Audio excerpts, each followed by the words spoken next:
Monsieur le président, monsieur le rapporteur Vincent Delahaye, madame la ministre, mes chers collègues, sans étude d'impact, effectivement, Grégory Blanc vient de le rappeler, digne de ce nom, nous éclairant dans ce maquis fiscal que sont les conventions internationales, nous déplorons que l'information du Parlement soit autant négligée. Un référé de la Cour des comptes du 31 mai 2019 regrettait, lui, le désarmement de l'expertise fiscale au sein de la Direction générale des finances publiques. N'en demeure pas moins que ces conventions conclues avec le Danemark et la Grèce sont loin d'être de simples formalités administratives, et dans le temps qui m'est imparti, j'insisterai sur deux aspects. Le premier concerne, moi aussi, l'imposition du produit du transport maritime de marchandises. C'est peu dire qu'il s'agit d'un enjeu crucial pour nos trois États. CMA-CGM dégage quelques 23,5 milliards d'euros de bénéfices en 2022, quand le Danois Maersk est la principale entreprise du pays et que les armateurs grecs comptent pour 21% de la flotte mondiale. Pourtant, face à ces enjeux financiers colossaux, ces deux conventions divergent sur les solutions. La Grèce a préféré maintenir une imposition fondée sur l'état d'immatriculation des navires. Le Danemark, de son côté, s'est accordé sur la notion de siège de direction effective, une notion difficilement applicable malgré une jurisprudence du Conseil d'État existante quoique imparfaite. Vous le savez, un siège de direction peut en cacher un autre. Madame la ministre, quelles sont les implications financières de l'une ou l'autre des options retenues pour les recettes fiscales associées au transport maritime ? Madame la ministre, je vous demande cela car nous ne pouvons nous satisfaire ici en France comme en Grèce ou au Danemark de la maigre, et c'est un euphémisme, imposition des bénéfices des transporteurs maritimes.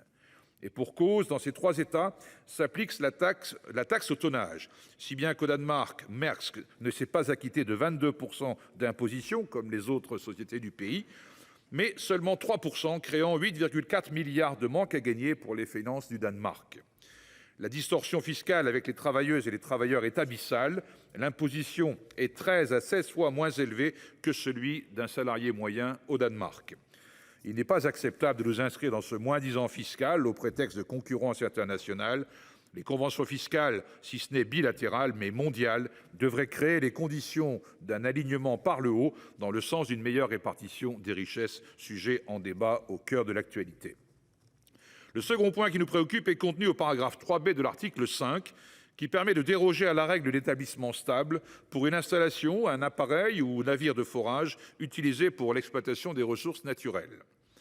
Sans activité pendant 12 mois, voici que les recettes associées à cette activité seraient imposées dans l'autre État que celui du lieu de l'activité économique réelle. Pour le dire clairement, et peut-être n'est-ce qu'une coïncidence, Total a racheté en mars 2018 l'activité pétrolière du Danois Maersk, décidément toujours lui, pour 6,3 milliards d'euros, soit la plus importante acquisition depuis Elf Aquitaine en 2000.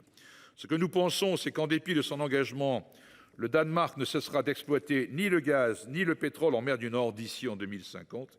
Il s'agit d'une incitation à explorer, voire à forer, si le gisement s'avérait prolifique. Et oui, car le pic de pétrole serait atteint en 2026 et celui du gaz en 2028.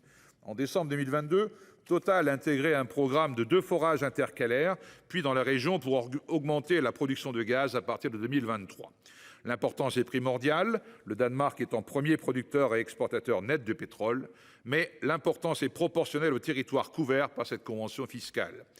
Le Royaume du Danemark, y compris toute zone située à l'extérieur de la mer territoriale du Danemark, qui, conformément au droit international, comme étant une zone à l'intérieur de laquelle le Danemark peut exercer des droits souverains concernant l'exploration et l'exploitation des ressources naturelles des fonds marins, etc.